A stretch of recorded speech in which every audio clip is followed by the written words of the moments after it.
Tiens, Canfon, tu nous régales. Hein. De rien, ça fait plaisir.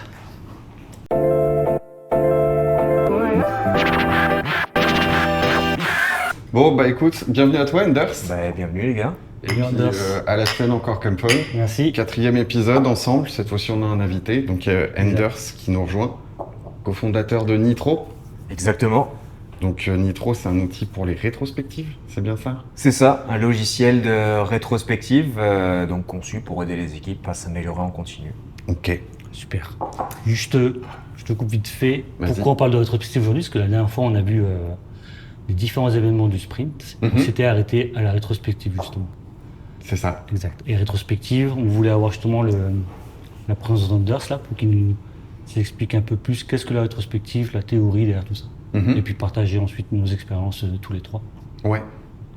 Donc on en discutait déjà avant les caméras, désolé, hein, ils étaient pas là, mais Enders, tu me présentais tes super livres et tu me parlais de la rétrospective. Donc le premier livre, j'aimerais bien que les gens le voient.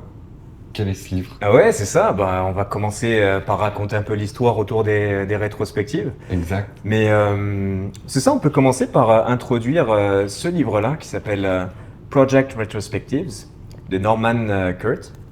Ce livre-là est sorti en 2000, je pense. Et puis ce livre, c'est celui qui vient vraiment donner un nom à la rétrospective, structurer un peu cet exercice-là, à une époque où l'agilité telle qu'on la connaît aujourd'hui n'existait pas. Donc là, on est en 2000, donc juste un an avant le manifeste agile, que votre audience connaît bien maintenant, je pense.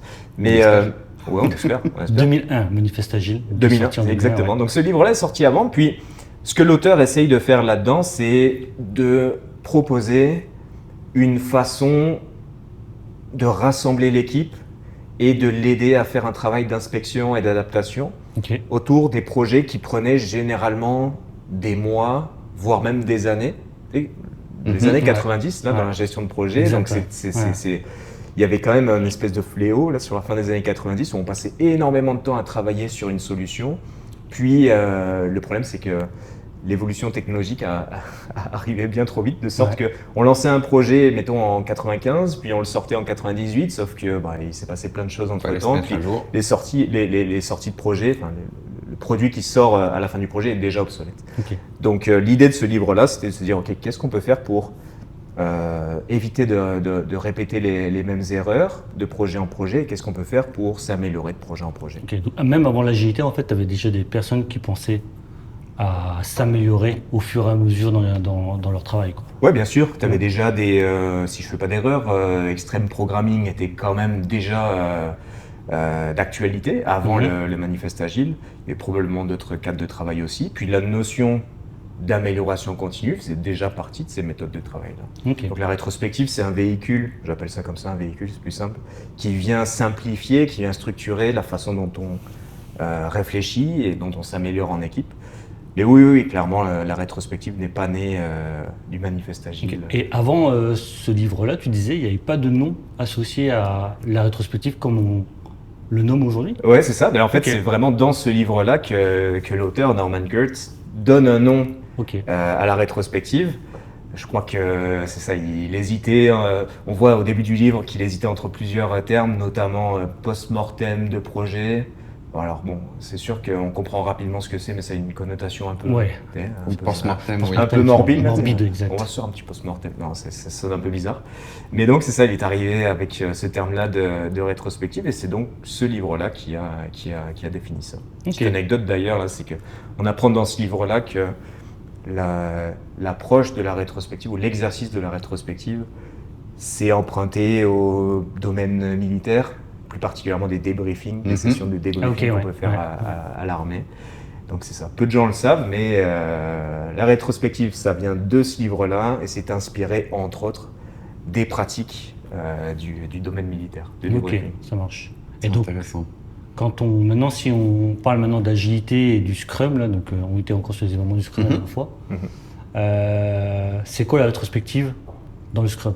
Qu'est-ce qu'on reprend de ce livre, par exemple, de ces concepts, et qu'on a appliqué dans le Scrum? Ouais, je pense que tu seras bien meilleur que moi pour vraiment redéfinir ça un petit peu dans Scrum, mais Moi, je peux te définir une rétrospective d'une manière générale, mais qui s'applique aussi à Scrum. Puis en réalité, c'est pas moi qui vais le définir. Je vais prendre une citation de Eino von Schori de son livre Retrospectives Anti-Patterns. Puis la définition, c'est la suivante. Une rétrospective, c'est l'occasion pour une équipe de réfléchir et d'apprendre du passé dans le cadre d'une réunion structurée. L'objectif principal, c'est d'inspecter la situation et de s'adapter à la réalité. Ok. C'est essentiellement une rétrospective, Ouais, c'est vrai. vraiment ça. Je trouve que ça résume vraiment bien ce qu'est l'exercice. On avait vu, là, enfin, vous aviez présenté dans le dernier épisode les différents événements qu'on peut avoir dans un sprint. La rétrospective, c'est ce qui vient terminer le sprint, ce qui vient clôturer le sprint. C'est une rencontre où on rassemble toute l'équipe Scrum. Et l'idée, encore une fois, là, c'est de pouvoir faire le point tous ensemble sur qu'est-ce qui s'est passé, sur les événements du dernier sprint. Et on va faire l'inventaire de ce qui a bien été, moins bien été, qu'est-ce qu'on peut améliorer. Ok. Et à partir de là, on trouve des pistes d'amélioration simples et concrètes à mettre en place d'ici la prochaine rétrospective. Ok, ça marche. Ouais. Comment ça se passe une rétrospective du coup? Maintenant, on voit que ça intervient à la fin du sprint, effectivement. Est-ce qu'il y a des étapes dans cette rétrospective? Est-ce qu'on a une trame, quelque chose à suivre? C'est une très bonne question parce que si tu lis le guide Scrum, on te dit juste qu'il faut des rétrospectives Exactement. pour faire ce travail d'inspection et d'adaptation. Mais malheureusement, comme c'est le cas pour tout le reste du guide Scrum, tu n'as pas de notice qui te dit comment faire cette affaire-là. Si on nous laisse, vous allez bien? Oui, voilà. Oui, voilà, exactement. Rétrospective finie. Exactement. Déjà, juste une chose pour ce qui est de la rétrospective. Oui, on parle d'amélioration continue. Donc c'est ça le but de la rétrospective. Mais un autre but dont on parle moins, c'est à mon sens, c'est de pouvoir se dire les vraies choses. Ouais. Et d'évacuer ce qu'on appelle la dette conversationnelle. Ouais. Sur un sprint de 2 semaines, il peut se passer un paquet de choses en début de sprint, puis hop, on ne parle pas forcément de toutes ces choses-là, même dans les daily. Donc la rétrospective, c'est un moment sacré pour l'équipe où on partage vraiment tout ce qu'on a partagé. Donc c'est ça, je voulais insister sur le fait, c'est un moment où on communique, on se dit les vraies choses, on met à jour tout ce qu'il faut là, au niveau de la communication et on s'améliore. Est-ce qu'il existe une façon de faire des rétrospectives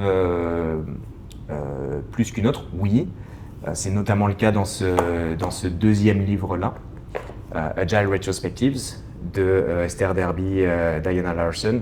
La deuxième édition est aussi avec David Horowitz, mais la première édition, c'était juste avec les 2 premières autrices. Puis c'est vraiment ce livre qui vient définir les bonnes étapes d'une rétrospective. Parce que jusque-là, il n'y en avait pas vraiment. On avait un nom d'un livre un petit peu, c'est ça, vraiment pour les experts, donc c'est ça. Mais c'est vraiment ce livre-là, première édition, qui vient populariser la rétrospective. Puis c'est là qu'on a vraiment une approche un peu plus par losange dans la rétrospective. C'est-à-dire qu'au début de la rétrospective, on va chacun diverger le plus possible, donc amener le plus d'idées possible. Puis une fois que c'est fait, on va converger au moyen d'un vote, notamment là, pour pouvoir prioriser les sujets de discussion les plus importants et trouver des éléments d'action concrets. Donc oui, il y a les différentes étapes d'une rétrospective qui sont définies là-dedans. Pour autant, il n'y a pas vraiment de manière universelle, obligatoire pour poursuivre une rétrospective.